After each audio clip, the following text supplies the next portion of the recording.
դիտելու, երկրում իրավիճակ փոխելու։ Ցուցակում կաք։ Այո, երկի։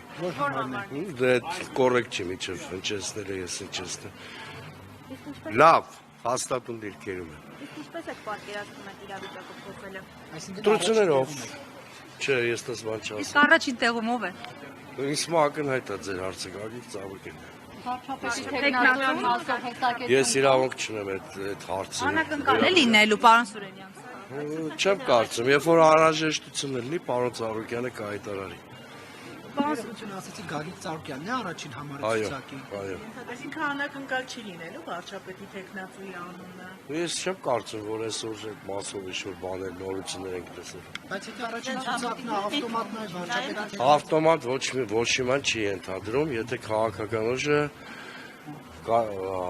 հստակ մեծամասնություն 50% գումարած պետք չի ավարտի։ Պարոն Սուրենյան, շատերը չեն Դուք արդեն այս գլխից հույս ունեք, որ 50+1 չեք հավատում։ Մենք գնում ենք հաղթելու։ Չէ, բայց եթե պարոն Ծառուկյան Բոլորին։ Բայց շատերը չեն հավատում այդ հաղթանակին ընդդիմության, ասում են հաղթանակի համար մեծ կոնսոլիդացիա է պետք, այս պահին ասում են Շատ մեծ առնվազն 3 կոնսոլիդացիա տեսնում եմ այս պահին ես։ բայց մեծամասնություն կազմելու հեռանկարով։ Իհարկե։ Այս պահին շատ մեծ 3 կոնսոլիդացիա կա։ Թող ներեն յուս քաղաքական ուժերը, բայց 3-ը տեսնում եմ։ Այսինքն այս անգամ 2021-ի հեռանկարին ականատես չի կրկնվելու, նախ ավելի մաշած են Նիկոլ Փաշինյանն ու իր վարկանիշը, եւ երկրորդը ես կարծում եմ ընդդիմադիր ուժերը, գոնե խոշոր կոնսոլիդացիաները ավելի պատրաստված վիճակում են մասնակցում ընտրություններին։ Կան ընդդիմադիր ուժեր, որոնց հետ բացառում եք համագործակցությունը։ Կա ուժ, որ այդ բացառում ենք համագործակցությունը, ԿՊՆ-ը ու իր արբանյակները։ Միայն դա թե այլ իսկ հաղթանակի դեպքում կոալիցիա կկազմեք։ Իսկ ինչի չպետք է կազմենք, եթե մեր նպատակը Ես ասել եմ, սկզբունքը հետևյալն է։ Եթե մենք լինենք առաջինը, մյուսներն են պարտավոր լինելու կոնսոլիդացվել մեր շուրջ եւ հակառակը, եթե այլ քաղաքական ուժ ընդդիմությունից կլինի առաջինը, ամբիցիա չկա բնականաբար։ Սամվել Կարապետյանի ուժի հետ կոալիցիա կկազմեք հետընտրական Սամվել Կարապետյանի։ Ես ասացի, ես հիմա անձերից վերանալու եմ։ Կա սկզբունք։ Եթե մենք լինենք առաջինը, մյուսները պետք է կոնսոլիդացվեն մեր շուրջ եւ հակառակը։ Եթե որևէ այլ ուժ ընդդիմադիր լինի առաջինը, մենք կոնսոլիդացվենք։ Ես ոչինչ չեմ բացառում, հա։ Ընդդիմությունը այդ ընդդիմության միասնականության թեզը ես արհեստական եմ համարում։ Բոլորը միասնական են Նիկոլ Փաշինյանին հեռացնելու հարցում, բոլորը միասնական են եկեղեցին պաշտպանելու հարցում, բոլորը միասնական են քաղաքականավորներին ազատ արձակելու հարցում։ Այս մի քանի կետեր կան, դրանց հարցում կատարյալ միասնականություն։ Պարոն Սուրենյան, դուք որ նշում եք հաղթելու եք, բայց այս հարցումները որ հրապարակվում են 4% լավագույն դեպքում տալիս են։ Դուք սխալ հարցումներ եք տեսել։ Հանրապետական ինստիտուտի հարցումներ։ Տարբեր հարցումներ կան, որևէ հարցումում, մենք որևէ հարցումում, չկա որևէ հարցում, արժանահավատ ու ինչ ծանոթ, որ մենք բարիևը հաղթահարելու խնդիր ունենք։ Ո՞րն է ձեզ համար արժանահավատ հարցման պատասխանները, արդյունքները։ Այն հարցումները, որոնք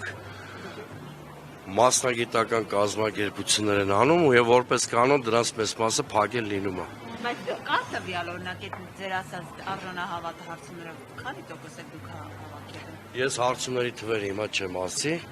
բայց մենք այսինքն 50% գումարած մեկ միայն մենք, բայց ըստ բան եմ ասում, ասում եմ ձգտում ենք դրան։ Չէ, նման հարցում չի կարող լինել, որտեղ այս պահին Հայաստանում չկա որևէ ուժ, որը 50% գումարած մեկ։ Պարոն Սուրենյան, Վլադիմիր Պուտինը հայտարարեց, որ Հայաստանում ռուսամետ ուժեր կան։ Ռուսամետ ուժեր չի ասել, ասել է Ռուսաստանի բարեկամներ։ Չէ, ռուսամետ ուժեր է ասել, ռուսամետ ուժեր բառով։ Լավ, թեկուս։ Ծառուկյան դաշինքները ինչպես է առաջարկ Հայաստանում ԲՀԿ-ն տեղավորվում է այդ։ Մենք Հայաստանակենտրոն ուժ ենք, որը Ռուսաստանի հետ բարեկամական հարաբերությունների կողմնակից է։ Ձեր պատասխանը Վլադիմիր Պուտինն։ Դա Փաշինյանի խնդիրն է։ Փաշինյանի հայտարարություններին որ հետևենք, գժանություն ենք հայտնել։ Ձեզ համար նաև ընդունելի է Քոչարյանի հետ կոալիցիան պարոն Սուրենյանց Փաշինյանին հեռացնելու հարցում։ Ես ասացի, կգան ընտրությունները, արդյունքները ամփոփված կլինեն։ Հիմա ենթադրենք եկել է։ Ես ենթադրություններով չեմ առաջնորդվում, երբ որ թոշակի կգնամ, այդ ժամանակ ենթադրություններ կանեմ։ Ռիսկերը կառավարելու խնդիր չկա։ Ընդդիմադիր ցանկացած ուժի հետ համագործակցություն Այդ- մեր համար կոմֆորտ է, եթե իշխանությունը փոխվելու է։ Այդ նաև պարոն Քոչարյանի հետ, որի օրոքի դեպ դուք քաղբանդարկյալ էիք։ Ինչ կապ ունի։ Ամենայն դեպս Քոչյանի օրոք այն խայտարակությունը չեմ ունեցել որպես քաղաքական գործիչ, որի գործնական օրոք Արցախը հանձնվեց։ Եթե ձեզ թվում է, ես հիմա պիտի դնեմ իմ ազնական կենսագրության բերումով սուբյեկտիվ մոտեցումներ ձևավորել, սխալվում եք։ Արցախի կորստից հետո այդ անցած իմ աչքին շատ բաներ ա դրել։ Բայց ես կրկնում եմ, դուք անդադ մի դաշտ մի տարեք, ես սկզբունքից եմ խոսում։ Շատ լավ, շնորհակալ։ Լավ։